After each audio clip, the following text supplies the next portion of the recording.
quorum. Should we go ahead and begin? Good evening. I'd like to welcome everyone tonight. Thank you for being here. Notice is hereby given of a regular meeting of the Board of Directors of the district to be held at 105 Port Road, Port Isabel, Texas on October 13, 2021 at the hour of 5:30 p.m. for the consideration of the business of the agenda below. This notice is posted at the office of the district on October 7, 2021 at 3 p.m. in accordance with the Texas Open Meetings Act, Texas Government Code 551-041, 551-050, not less than 72 hours prior to the time of the said meeting. We do have the presence of a quorum. Presently have Mr. Lauder, Mr. Friedman, and Mr. Donahue. If I may please have everyone stand for the Pledge of Allegiance and the invocation.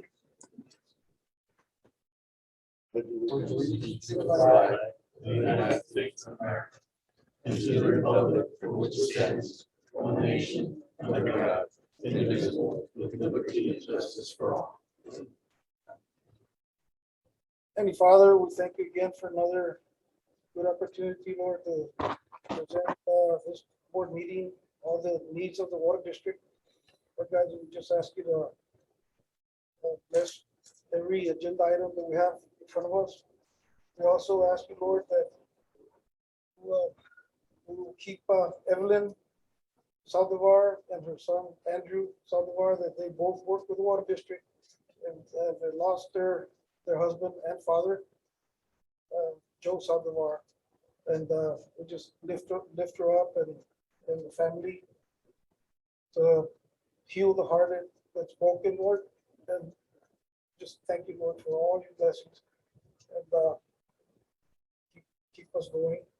I also want to pray for the water plant number 2, Lord, that somehow or another you will help us get that plant back again.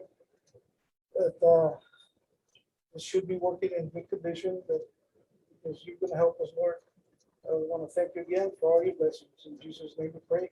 Amen. Amen. Thank you, Carlos. Move on to item 3, invitation to the audience for public comments. Staff, board, public, I do want to mention Zoom. I've already mentioned it, but maybe for everybody that we do have an issue at the water plant number 2 right now. Maybe we may go into advertising and the news later if it gets to that part. Electrical problems at the High Source pump station, which is the one that pumps the water to the distribution to the whole public. We had about 3:30 or so, 4 o'clock when they went down. So hopefully we'll get it back before the end of the meeting. And that's I wanted to mention. We might have to advertise it, but then we have water plant number 1 going here in Port Isabel to help us relieve some of that water outage for the meantime. Thank you, Carlos. Anyone else want to share anything? Let's move on to item 4, Point Isabel Bond Election 2021 presentation presented by Point Isabel Independent School District. I'd like to welcome Cecilia. We have Terry Capistran Oh, and okay. Cecilia Castillo and Chrissy Gonzalez. So come on up here and you're welcome to do the presentation. Thank you so much, sir. Chairman Friedman, Yes. members of the board, and all the directors, Oh, and Alicia also. That's you. Yeah, right. So we have some a brochure that we're going to be passing out, and if you're able to follow along, we have a presentation. So my name is Terry Capistran, president of Direct ISD. I have been here a little over 2.5 years, and love this community, great partners.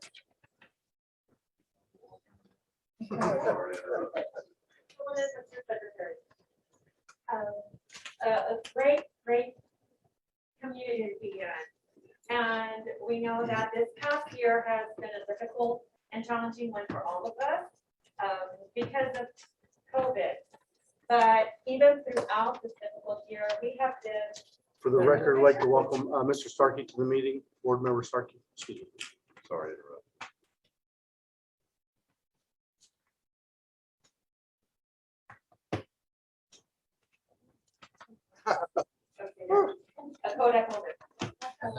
even during, Yeah, you can keep going, you can keep going. oh, Go okay, ahead, no okay, worries, sorry, I no thought worries. you were briefing here. So even during COVID, we evaluated the needs of our district, both the academics and the facilities wise. So tonight we're here to present some information, and we want this to be an informal. If you have a question about any of our slides, please don't hesitate to stop us and ask it. So a little bit about PIISD. We have approximately 1,900 students, approximately 340 employees, and we have pre-K 3 through 12th grade. And this is everything that we're going to be talking about is directly for the campuses, everything having to do where our students are at. So the last bond that passed was in 2006, and that provided district-wide improvement. So it's been since 2006 that our district has seen significant improvement to our facilities. So even through COVID, we evaluated the needs of our district. This was administrative, along with the board. I believe it was in the fall of 2019 that the board and administration went on a field trip and visited all of our campuses. And we opened up the doors, and we opened up the closets, and inspected some of the areas. We went outside, and we saw that we definitely had needs again. Think of 2019. Then fast forward, March 13, 2020, basically our world shut down. And so we addressed the immediate pandemic that was happening, but then we said, okay, we've got to continue with this. So we have the committee met and with the board, and we condensed the facility projects down to 3 propositions. On August 16, 2021, the school board voted to approve the order calling the bond election in the amount of $22.5 million. This is all without an increase to the district's tax rate. So the district's tax rate will remain the same as last year. So on the actual ballot, you'll have the bond election. Citizens will vote either for or against to authorize the school board to borrow money to be used for construction and improvement of the school's facilities. So those are the options, for or against. So we're gonna have one election. We have 3 propositions on that ballot. Either proposition A, B, C, for or against. Those are gonna be our options. So looking at Proposition A. Proposition A is the most significant of the propositions, and it's in the amount of $26,965,000. And so for the elementary campuses, we identified the greatest needs, and we're looking at ADA compliant playgrounds where our students, regardless of regular ed or special education students, can go out and play in an area that's for them, unique for them. The other part would be covered. We know that it's extremely hot, so sometimes our students can't go outside. And especially if COVID has taught us anything, is the need to be outdoors and play. So we're looking at an outdoor, covered, safe learning environment for them to learn and play. And so how will they get there? Through walking trails. We know that sometimes it can be a beautiful sunny day, and then in the afternoon it can rain, and there goes the conditions. And right now, from even going from the gym to the outdoor learning area, it's muddy, the kids can't get through it. So we have a walking trail that connects the different parts of the campuses. Our students will be able to get much more exercise. And we know the connection between physical activity and learning, and our students need to be out and about. So we're also looking at renovating our restrooms. Our restrooms are in dire need of being upgraded, and this would be right now we're talking about the elementary campuses. And the other part that we're really excited about is our science lab upgrade. So we have been so fortunate to receive several grants. We have in the past 2 years, we have received 280,000 and another grant for 290,000 from Texas Workforce Commission under the JET grant, and these are jobs in education and training. So that is one. In addition, we received the Must Foundation in the amount of $120,000. Because we received 120,000, then we applied for another local grant under the local Texas Workforce Commission, under the commission of Mr. Pat Hobson. We know him. He was able to match our 120,000 for an additional 120,000. So what did we do with the 100 and the additional matching? We added Project Lead the Way. And Project Lead the Way, several of our surrounding districts have. This is the area of science, health, science, and cybersecurity engineering. So not only did we add Project Lead the Way at the high school, we are starting with elementary. But we need our science classrooms. We need our STEAM classrooms. Starting at elementary, our kids need to start early on in order for them to continue with our career technology classes in the junior high and high school. But we need the classrooms to be able to look like a STEAM lab, a higher level class that our students go in and are excited to go in because of the design that all of this costs money. That's all at the elementary. At our junior high, we are looking at, and again, these are all depiction, but a picture at the top right corner, something that's an outdoor multi-learning area where our kids can literally go outside and have an activity regardless of the content area.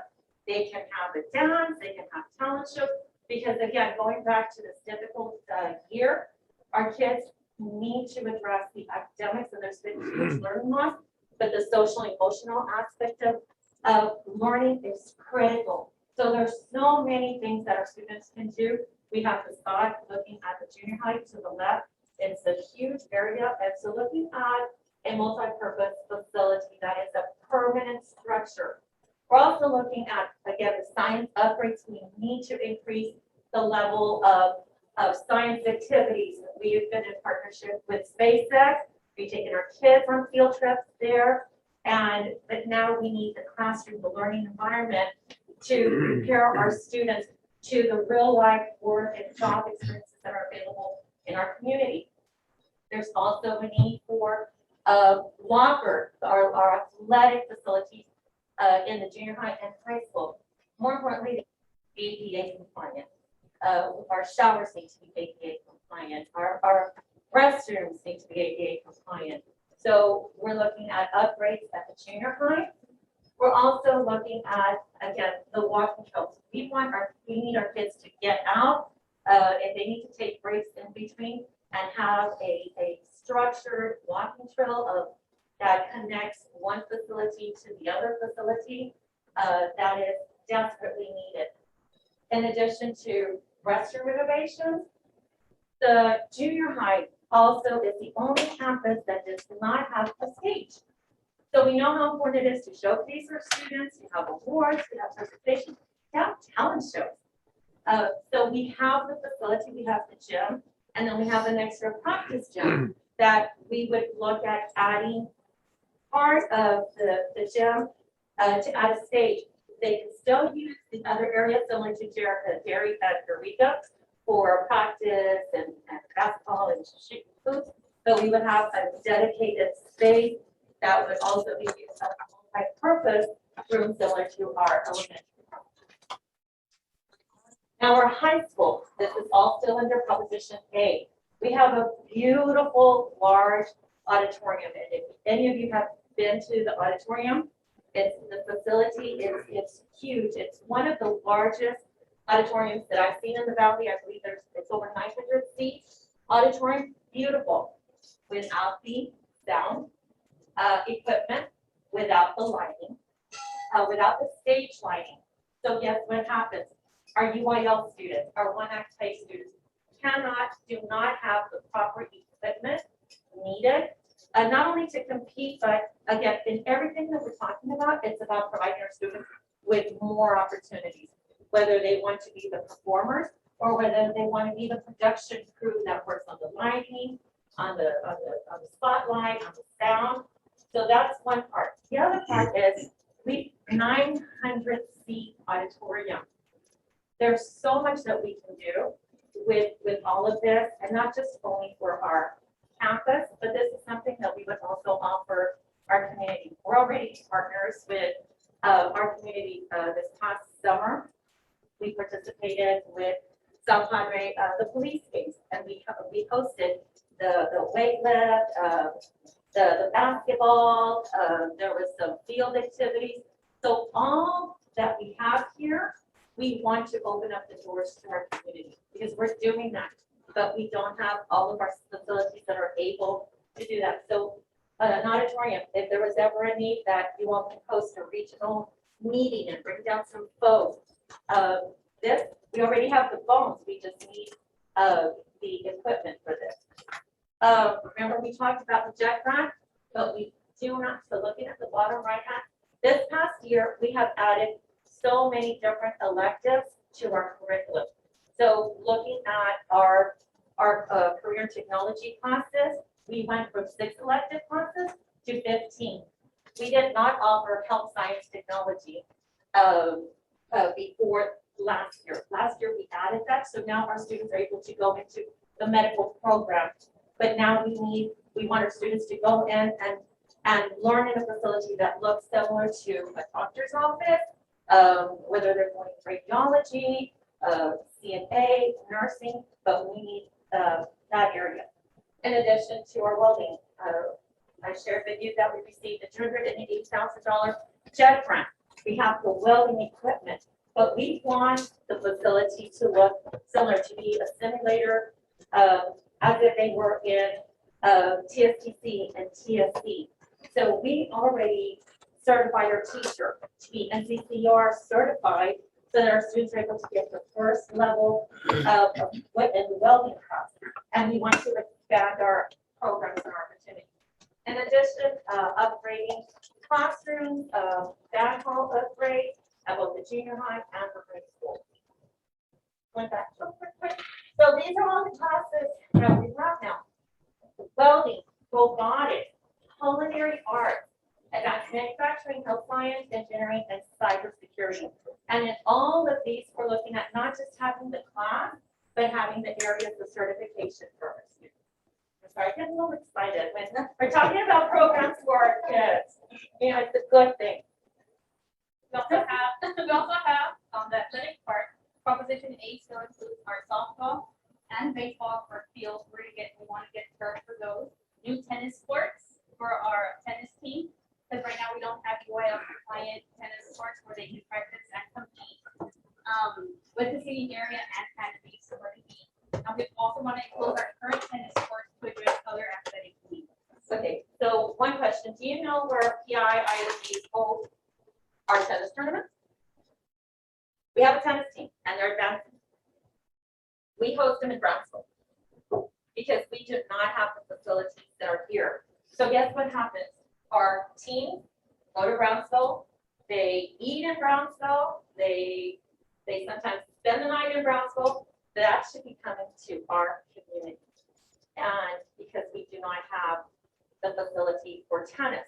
We also do not have any of the one-act plays. We have to set up to a standard district. So a lot of what we're showing you is also not just about our district, it's really impacting our community in so many different ways. Football. Football scoreboard, additional seating for our visitors and home side, and also fencing for security around the athletic field. Are you really going blue?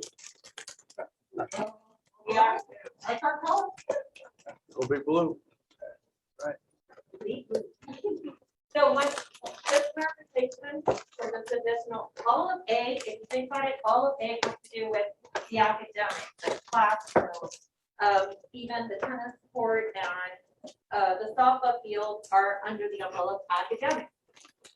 B, proposition B, and this is the law that requires it to be a separate proposition, and it's based on seating, the number of seating in the area. We're talking about, go ahead. We're talking about the average, but B, Proposition C is for our aquatic center. This is for use for all students and our community. We'll have bleachers, lockers, and other amenities for our elementary, for Reagan and Berry Elementary, They'll be provided swimming lessons each year throughout the year. Our junior high school will be able to practice and compete during UIL competition. And also, our students will also be able to access the aquatic center for their own swimming lessons or other recreational use or anything that is needed in our community. So it would be available to our community as well. So we're surrounded by water, and we are not providing our students with basics of survival regarding swimming lessons. And so this is something that we want to offer our students as part of our curriculum, but then also affords them an opportunity to participate in swim. And as a result of that, then we would also be able to host our swim tournaments, and we're talking about bringing additional people into our community. And then once they come in here, they're going to fall in love with it, if anyone has not seen our community. So how are we gonna pay for this $42.5 million? Well, in our tax rate, we have an INS section, which is designated strictly for our bonds. And so there will be no tax rate increase to pay for these. Our current level tax rate is sufficient to pay our current debt and any additional debt at this time. So only funds collected through that INS rate will stay with us. They are not recaptured. Recapture means we send back to the state some of it. These debt INS rate stays with the district for all our facility needs and construction. By law, our ballot must state this is a tax payment. However, the district doesn't, if we don't increase, we are not increasing our tax rate from last year. It's gonna stay the same. Unless the county increases your appraisal values, that's the only way your tax payment will increase. Our rate's gonna stay the same, the values, if they stay the same as last year, you'll pay the same. If they increase, or they have no control over the appraisal, only the tax. So for here, so let's say there's an average taxable home is $181,000. There's not gonna be any increase to your taxes if it stays the same. Only if the Cameron County Appraisal District increases your value. So based on this schedule here, Point Isabel ISD is the lowest tax rate in Cameron County. Starting from Santa Maria ISD at 1.4697, we are the lowest tax rate in Cameron County school district. Exactly. Not only that, but if you compare it for our entire school district, Region 1 area from Laredo to Brownsville, starting from Brooks County ISD at 1.5128, we are still the lowest at 1.001. And so you gain and gain at 1.00. And so again, these are all school districts in Region 1. If you're over 55, you can get the agent exemption, so your appraisal value stay the same. Just make sure you go to the county and get that so you can stop your tax. And we can help you if you need assistance with that as well. Early voting dates are October 18th to October 29th. We'll have polling places through the 29th. Yes, so we'll be at South Padre Island City Hall, Laguna Vista City Hall, Port Isabel High School, and Port Isabel City Hall. Election day is November 2nd from 7 to 7 at the same locations. We're just adding El Paso Elementary because we have some taxing entities in that area. So we're going to offer the opportunity to go somewhere close. Anyone have any questions? Yeah. So how long is the repayment term? It's a 30-year. 30 years? 30 years. Well, I just want to say that you guys know me, I'm not a politician up here. I got bamboozled into this arrangement a few years ago. But I know her, and I've served with Superintendent Alarcon at the Brownsville ISD, and I can speak to her character, her integrity, her enthusiasm for education. I was excited at the moment we got you in this community. And I'm in support of anything you support. And so my only question would be, however I can help, let me know. I'm all in. All right. And this is our kids. And we're talking about a large community, employers with children at home. And you know what? We're the lowest tax rate as a school district. And with all due respect, it shows in a lot of these areas. And so to further support your point, I think all of this is needed, especially when a dear friend of mine says it's needed at her her position that you've been hired to do. I think you're doing a great job, and I'm all in. Thank you, ladies, all of you.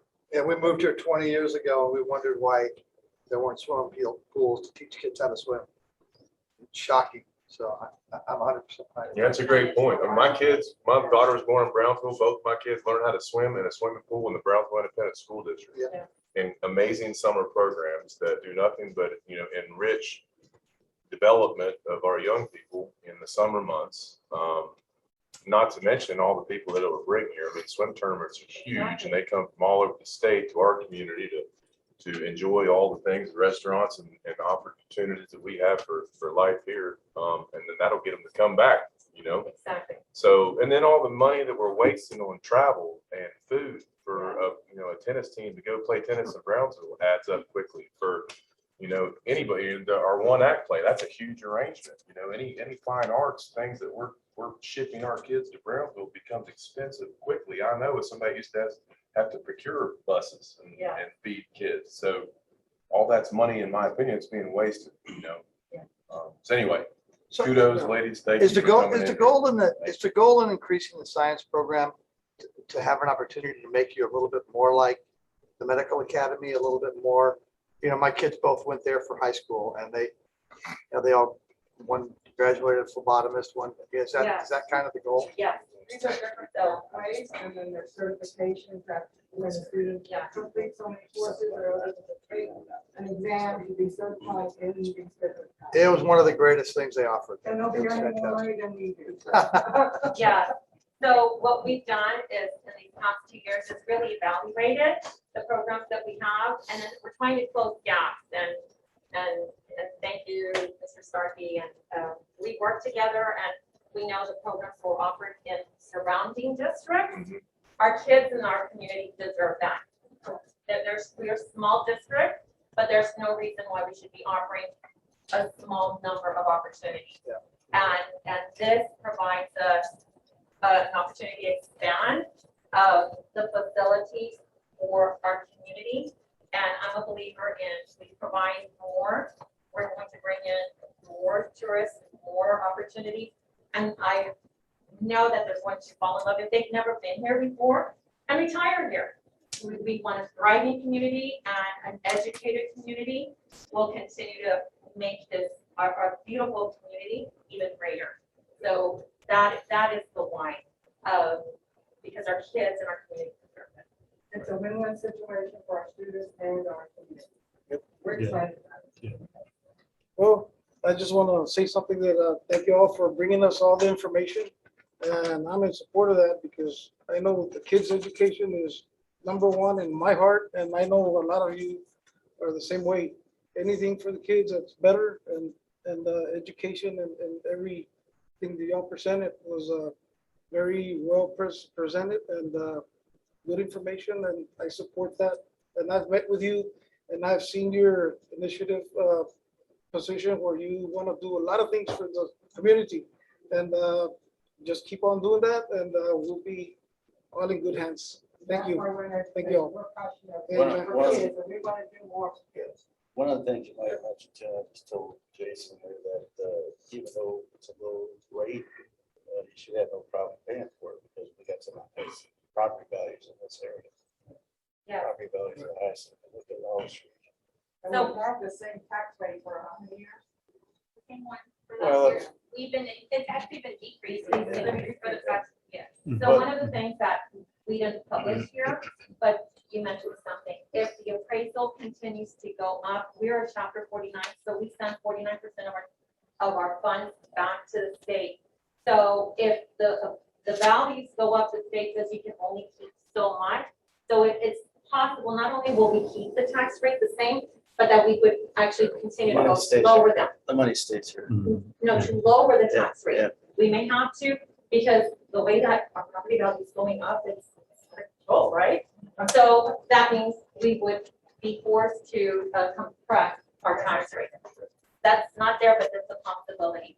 But again, know that throughout all of these projects, we're partners in education with you, and if ever there's a need to borrow it for a meeting, you're going to host a delegation, our doors are always open to you all.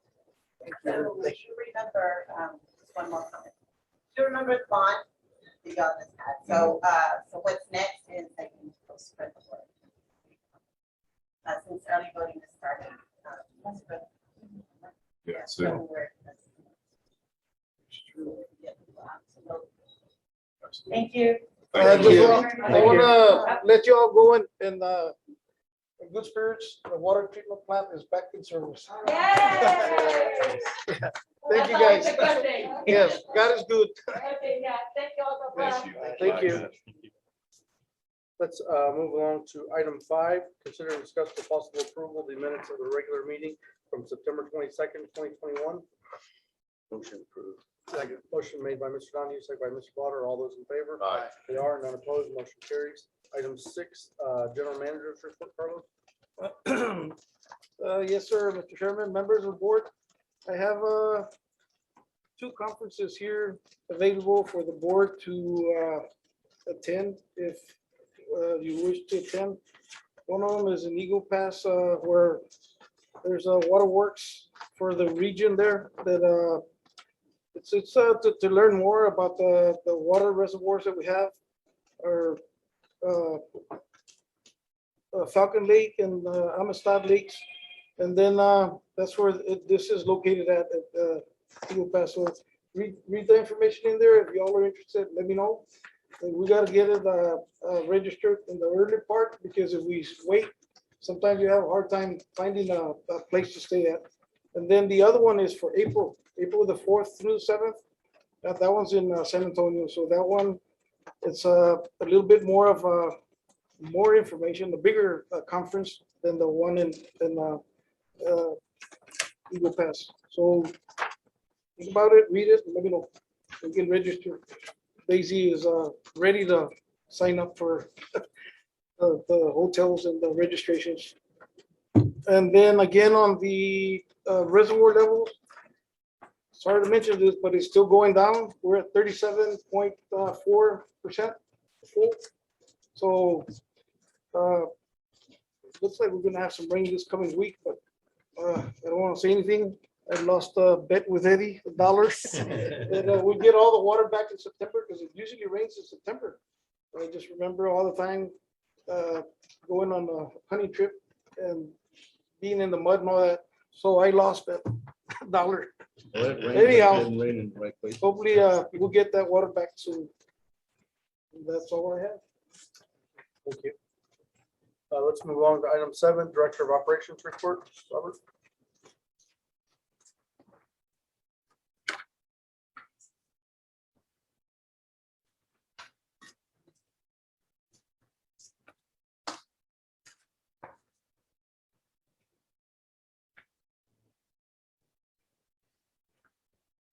Mr. Chairman, members of the board, once again, the monthly meeting for the month of September, current year compared to last year. The difference in the category in the total call outs and service calls was 102 increase this year than prior year.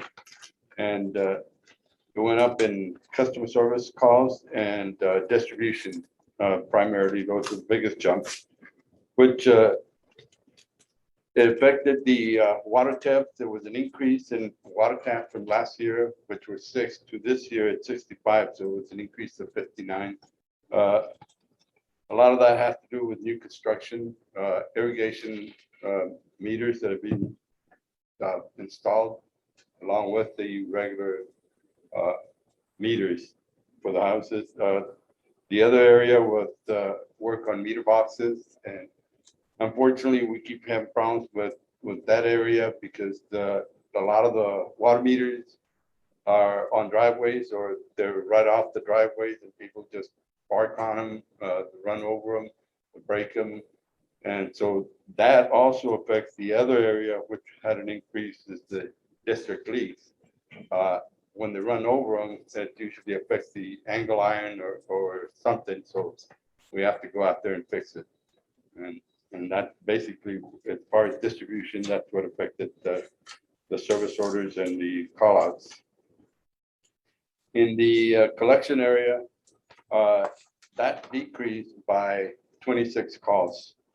And the decrease was in collections and call outs. And that was basically in collections, that was a decrease in preventive maintenance. The distribution or collection crew was not able to go out there and do as much preventive maintenance as required. They were working on the line that they were put in along Highway 100 from the Station 10 that was going down. They were changing the water or the sewer route, rather, sorry. But they put in about 3,000 feet of pipe. So they had a lot of work on that. And then the other pre-treatment and lift station, that was pretty much the same from last year to this year. The big difference was a decrease in removal of fog and clean flows from the lift station wells. That was basically the call outs and service calls. Do you have any questions? One of the other areas that I wanted to, or one other thing I wanted to inform the board was the sinkhole that I don't know if you're aware or not. There's a sinkhole that's at Laguna Vista on Ebony Street. And we're waiting for a quote from G&T. We called them up and they've been pretty busy, so they haven't been able to give us a quote. We estimate this to be about 15 to 20 feet deep, which will need also trench boxes and will need some deep well points. And so we don't have any of that. And we usually, the last time we got them in Corpus. Yes. We got those items in Corpus, and we're trying to see what kind of bid G&T will give us. And that's something that Mr. Enrique, Mr. Santiago will present later as far as the bid on the work that's being done in the streets. But G&T has always been around for us, and they do pretty good work. So we're waiting for them. This is where we have the road closed. We've already talked to the Laguna Vista Police Department, so they're aware of this, as well as the town of Laguna Vista. We have to close it off Still and able make to sure. pass through? I'm sorry? Are the residents still able to pass through local traffic to their house? Nobody or- can pass through. Actually, they either go from one side to the other side, and this happened actually Friday. So the residents living right there, they're all aware. As a matter of fact, right where the sinkhole is at is right in front of the gentleman that gets our lawn, Mike Hernandez. So we told him about it Friday. And the other issue is the email that I sent to you all on this is the motor at Isla Blanca, and you can see right under the white part, there's the hole in the motor that the piston caused. And at this point, we've already disassembled the house where it was in. We have built the house around this motor, so we have to take it apart. We already took the motor or that generator out of there, and tomorrow morning we're going into Houston to acquire the motor that we already contracted with the vendor there in Houston, and hopefully we'll get it back tomorrow night and install it on Friday, so that we won't have any problems there before buying that. Any questions? Busy week. Yes. Robert, I didn't hear you, maybe I missed it, but the excavator that's needed there, Oh, yes, the excavator, yeah, it needs to go deep about 20 feet at least. And that's something we don't have. We have been, right, we'd have to get a rental. It's like everything else, the well points, the trench boxes, everything. Just a little bit more than what we had. Yes, sir. And we had planned on requesting an excavator this year, but we a lot of other things, the priorities, so. We did, hopefully next year. Thank you. Thank you. Thank you, Robert. Item 8, district engineers report, Charles.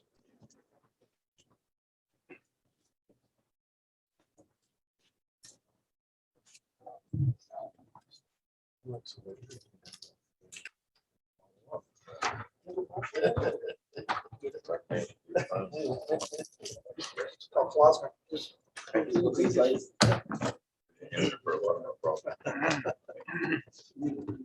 Yeah, yeah, I guess I don't have the slides.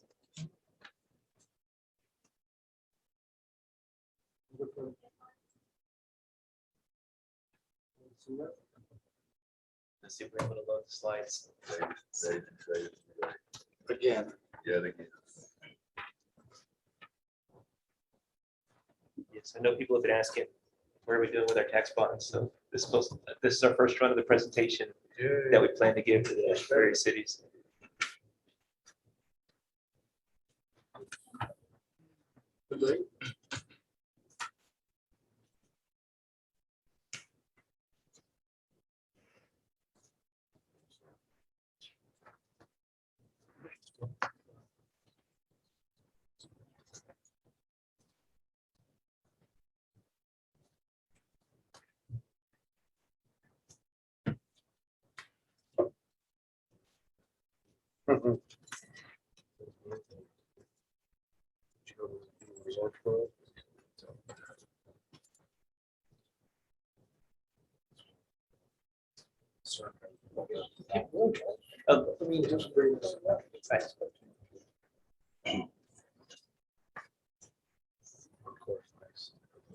So it's one of those, let's go through. There we go. All right.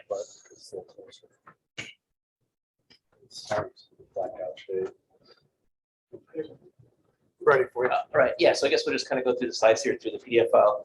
So as you're aware, we got the 3 projects approved, the water distribution system improvements and the water plant 1, and then the elevator storage tank. And I guess we can jump to the next slide just to, for water plant 1, we'll go down one more slide. Just so with this project, we can go down one more slide. So we had started off with completing this loop on Laguna Boulevard and also that bypass on the causeway. And so, you know, the way the project's evolved is we're looking at 8-inch water main on the west side of Laguna Boulevard, beginning all the way from Muddy Soul, going up to Georgia Ruth, and be able to get that improvement all the way through there, in addition to the 12-inch extension from that AEP Sunchase, the electrical substation, all the way down to the causeway. Because at this point, that crossing on Audrey Boulevard, we want to scroll one more slide. So right now I put an X there at that street crossing. The 12-inch line is broken in a closed position. And so with these plans, we'd be able to get that extension back down to the causeway and restore that circulation on the base side, in addition to having an 8-inch loop that'll be upgraded to replace, 2-inch connections that are disjointed. So as far as the plan set, was awarded to Sigler Winston Greenwood, and we're actually finalizing the plans and doing the newspaper advertisement this Sunday. So for you'll see this, if you want to keep on the lookout for the newspaper advertisement, you'll see it this Sunday, next Sunday, and bids are going to be due on November 17th. November 17th. And so we'll be presenting that at the December board meeting for the contract award. And so that's basically where we're at with getting this at least in the hands of the contractor. And Once the bids are approved, how long? yeah, it's a 180-day contract on the time, more or less, but there's also the availability of materials. So probably in January, after the contractor's been able to see if we can get the suppliers to commit to delivery dates of the pipe. So we'll probably have a more accurate schedule in January once we know how long it's going to take to receive the I pipe. haven't had this discussion, you haven't put your bids out yet, but what do you think the cost increase is going to be from what this was projected to what the reality becomes? Oh, well, I think our current estimates, gosh, I'm going off memory, but the way I budgeted for the bond application report, yeah, I mean, I think right now in water distribution, the estimate's about 3 million. I don't have it in front of me, but that's kind of, since the clarifiers that are in the construction, those, we've kind of covered it with the water infrastructure. So rather than reimburse that expense, we can use the tax bond to be covering the water distribution work. So that's how we've got our budget balance at this point. And are we still coordinating all this work with the street project? Yes. coming out? Yeah, so they're up to speed. I mean, we're on the same page, and the intent is to get the water line in the ground ahead of the new pavement section. And pretty much the line's gonna be under the bike lane on the west side. And we've also coordinated with the fire department. So they've given us a list of 3 new hydrants and about 10 stub outs. And so depending on how that pricing comes in, we'll recommend because fire hydrants are city cost. So that'll be part of the agreements in December to get reimbursed for the fire department portion of it. Just for new hydrants. Yeah, well, new hydrants and stub outs. So Okay. they'll be prepped, so they won't have to go and cut pavement, but they'll be ready to install the hydrants at about 10 additional spots. Yeah. So I guess if we just go down to the next slide. Yeah, we're going on to the water plant improvements. We'll go down one more. And, we're in the process of getting that water plant one restored back to 5 Mwd because there's just too many close calls like the one we just had an hour ago. So we're in the process of getting that, Teresa Nichols was awarded the design. We scroll down one more slide. We had our kickoff meeting for the design phase for the microfiltration. We also have the water plant one clarifiers under construction, which are scheduled for completion in February 2021. And so pretty much we're looking at about a year of design and then about 18 months for construction. But I have the schedule summed up at the end here. But we're pretty much staying on target for the completion of construction from, within a month or so of the dates we're committing at the time of the election. So even with this, first attempt to do our funding through Water Development Board, but now we're just shifting gears and going to open market. At the end of the day, we're still staying on schedule for getting the money in the bank and proceeding with work. So that's February 6th. Yeah. Next year. The date of the, 2022. That should be 2020. 22, yeah. Sorry. Oh, well, that's the design kickoff meeting. So we just barely had our meeting September 30th. That was our first meeting with Teresa Nichols. But completion. Yeah, completion is the next slide. I'm probably jumping ahead. We can scroll down to the next project. So of course, we got the elevator storage tank. That's in the same contract with Teresa Nichols. And if we start kicked off that work at the same time as the water plant one. And scroll down to the next slide. So our Portersville tank is still offline due to corrosion. The Laguna Beach tank is sort of small where it doesn't give us a lot of benefit. So, with the new tank coming in, a 600,000 gallon tank replacing $375,000 1,000 gallon tanks. We're increasing the gallons and we're going to only have to maintain 1 tank versus 2. So that's the plan for the elevator storage. And it's pretty much the same time frame, about 300 days for design and then another 50 months for construction. Let's see if we sum it up. I think I put the schedule at the end. Yeah, we can scroll down. Oh, here we go. Design schedule. Anybody grab the rights for marketing on that thing yet? Well, I mean, we did talk about the logo, which, since there's space for one good spot for the logo right above the baseball fields, Mhm. do you want to have it for the Tarpon School District or the Laguna Madre Water District? But it seems like, I want to say Tarpons, but yeah, I mean, it's kind of, that's Think- common, you drive Yeah. around, you know where you're at, because you know what the water tower tells you. yeah, so I'm figuring that's the directive we'll be giving them. So you'll see the Tarpons sitting right here at the end of Woody's Lane, baseball field. I think it'd be nice. I like it. Somebody's talking about a blue field, though, that's an atrocious decision. Looking at Boise State, that's all I'm saying. Jason will toss in an extra $1 million to make it green. I'm just saying, green is where you want to go. All right, so let's see, one more. So I guess that answers your question for the tank. Looking, design schedule for July 22, and then 50 months of construction is the estimated time. So if you go to the next slide, I think this sums up where we're at for the SPI waterline upgrades. Designs get wrapped up, so we should have the construction awarded at our December board meeting. The restoration of critical facilities are under design and construction with the clarifiers.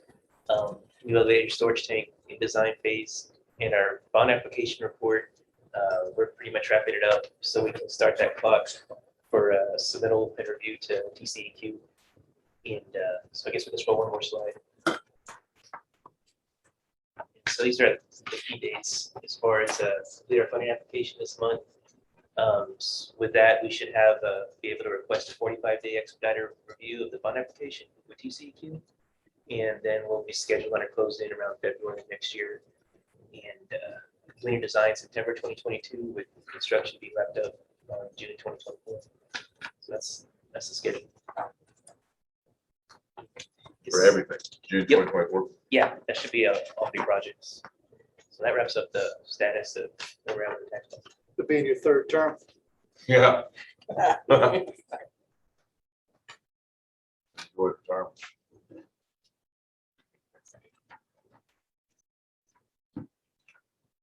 Yeah, that concludes the engineers report. Any other questions? No Oh, questions? yeah. No, No, we're good. Keep this baby rolling. Yeah, what's going on? We had talked about a sewer replacement line along the Woodland Canal. Is that gonna be- Now, the sewer's not part of the project at this point. No. We talked about it, it's simply because you're gonna tear up the ground to do that. There was some concern about replacing it. Yeah, it'll have to be, because we don't have any sewer revenue on the budget. The tax was strictly waterworks. So there was no sewer authorization on the tax fund itself. And then with as long as we maintain that line, we'll just have to have the maintenance practices, and maintain that 10-inch main. But I mean, it's not, I don't know, it's old, it's pretty old. I can't say the exact date, but I mean, it's gonna have to. No, not at this point. I mean, the history of sewer overflows isn't significant. So it's just gonna continue to maintenance.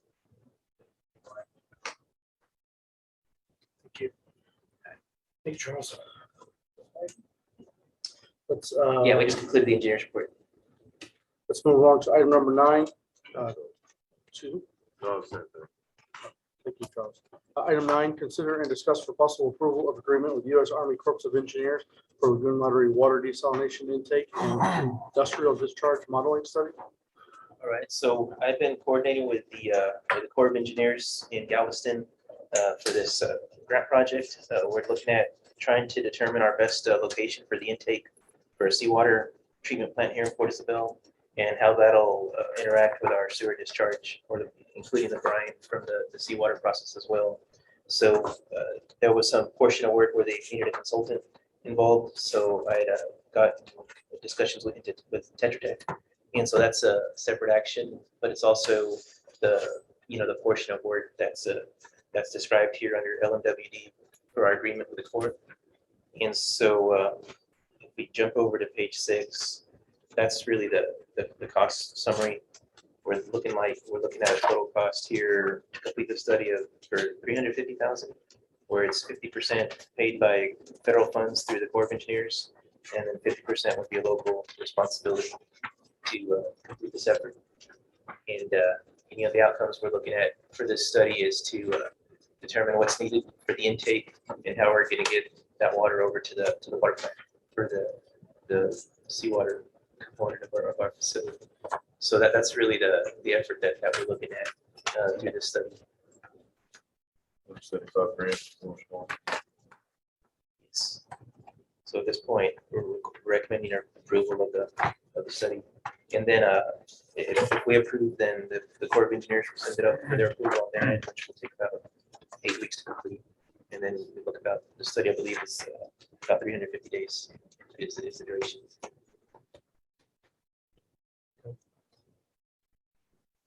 Yes.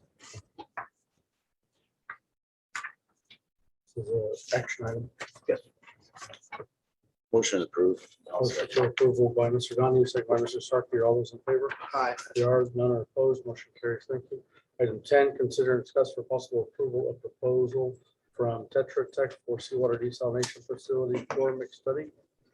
Right. Yeah, and this is the proposal from the consulting firm to support the core study. And it's consistent. We coordinate through the Corps of Engineers for the software that needs to be done through a firm because the core simply doesn't have it in-house. And so we're requesting approval for $61,910 complete this effort. It's all stuff we've been talking about. Yes. Correct. I move that we approve. Motion made by Mr. Potter for approval, Second made by Mr. Starkey. Are all those in favor? Aye. There are none opposed. Motion carries. Thank you. Item 11, consider and discuss for possible approval annual contract for the asphalt paving and repair projects. Chairman, members of the board, we went out advertised for soliciting quotes for the annual asphalt contract. We received 3 quotes. We are recommending going with GNTK. So Motion made by Mr. Starkey. Second by Mr. Potter. All those in favor? Aye. There are none opposed. Motion carries. Thank you. Item 12, consider and discuss for possible approval purchase of submersible pump for lift station 19. One of the pumps burned out. This is one of the important lift station because it pumps straight to the headworks of the Isla Blanca STP. We need to have 3 pumps working all the time. We're recommending going with precision pump system for the purchase of 1 submersible pump for $31,075.33. So Second made by Mr. Starkey, second by Mr. Donahue. Are all those in favor? Aye. There are none opposed. Motion carries. Thank you. Item 13, consider and discuss for possible approval the purchase of the backhoe loader for collections department. This backhoe loader was part of the budget that was approved. We're using Vibor, so we use only 1 quote. We're recommending going with the docket for $125,696.20 for the purchase of the backhoe. By Mr. Starkey, Second. second by Mr. Potter. Are all those in favor? There are none opposed. Motion carries. Thank you. Item 14, consider and discuss for possible approval the purchase of a dump truck for collections department. This is also part of the budget approved. It's the purchase of a dump truck. We're also using Vibor. We're recommending going with Brush Truck Center for $109,000 for the purchase of the dump truck. Surprised you can get one right now. Vehicles. They only have 1 stock right now. There won't be more available until 2023. We're still second. Motion for Second approval made by No, Mr. run out and go get Donahue, it. second by Mr. Starkey. Are all those in favor? Aye. There are none opposed. Motion carries. Thank you. Thank you. Item 15, consider and discuss for possible approval of the financial reports for August 2021. Item agenda. Eddie?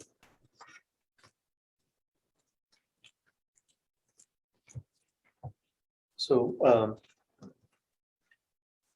than our revenues being slightly down for water and wastewater services due to the restrictions, water restrictions, all other revenues are in line with projections. They're actually ahead of schedule with the tap fees have been coming in very well, as Mr. Gomez was speaking on the operating report. So that's been a positive. On the expenditure side, they're all relatively in line with expectations.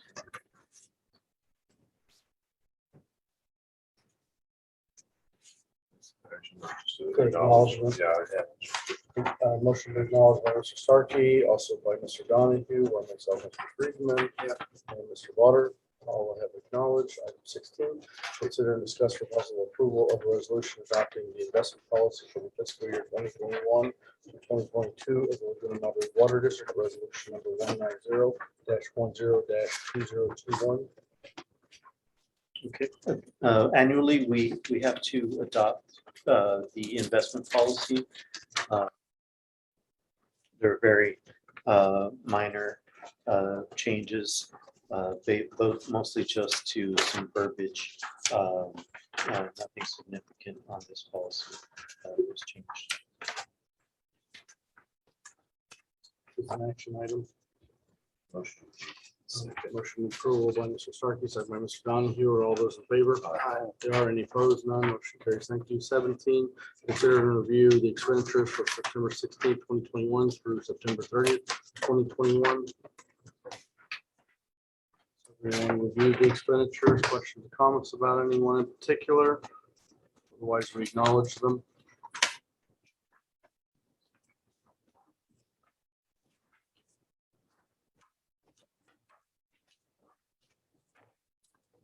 So acknowledged. Acknowledged by Mr. Starkey, acknowledged by Mr. Donahue, acknowledged by Mr. Butter, acknowledged by Mr. Friedman.